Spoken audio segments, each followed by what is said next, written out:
അങ്ങനെ കുറേ ദിവസത്തിന് ശേഷമുള്ള ഒരു ലെഗ് ഡേ. കാരണം കുറേ ദിവസമായി ജിമ്മിന് പ്രോപ്പറായിട്ട് വന്നിട്ട്, എനിക്കൊന്നൊരു 10-15 ദിവസമായി ചുമയൊക്കെ ആയിട്ട് ജിമ്മിന് പ്രോപ്പറായിട്ട് വരാറില്ല. ഞാനിപ്പോൾ ഇടയ്ക്ക് വന്നു പോകുമെന്നല്ലാതെ അങ്ങനെ ലെഗ് ഡേ ഒന്നും കളിക്കാറില്ല.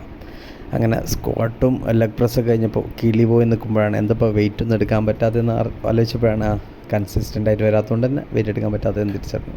അങ്ങനെ ചെറിയ വെയിറ്റ് ഇട്ട് കളിക്കാൻ തീരുമാനിച്ചു. അങ്ങനെ ചെറിയ വെയിറ്റ് ഇട്ട് തുടങ്ങാം. ഇനി വീണ്ടും എന്ത് ചെയ്യാം, ഇനി കൺസിസ്റ്റൻ്റായിട്ട് വരണമെന്ന് ആഗ്രഹമുണ്ട്. ഇനിയിപ്പോൾ ചുമയോ അല്ലെങ്കിൽ പനിയോ ഇങ്ങനെ ഓരോ അലമ്പാണ് ജിമ്മിൽ വരാൻ തുടങ്ങിയാൽ അത് മുടക്കാൻ വേണ്ടി ഉണ്ടാവുക. അപ്പോൾ ഇനി കൺസിസ്റ്റൻസ് ആയിട്ട് വരണം. ആദ്യം എടുത്തിരുന്ന വെയിറ്റ് പറയുമ്പോൾ ഭയങ്കര വെയിറ്റൊന്നുമല്ല, എന്നാലും ഇതിനേക്കാളും മെച്ചപ്പെട്ട വെയിറ്റൊക്കെ എടുത്തിരുന്നു. അപ്പോൾ അതിലേക്ക് എത്തണം. കാരണം ജിമ്മിന് ചേർന്നിട്ട് ഏകദേശം കുറേ മാസമായി. മെയ് മാസത്തിലാണ് ചേർന്നത്.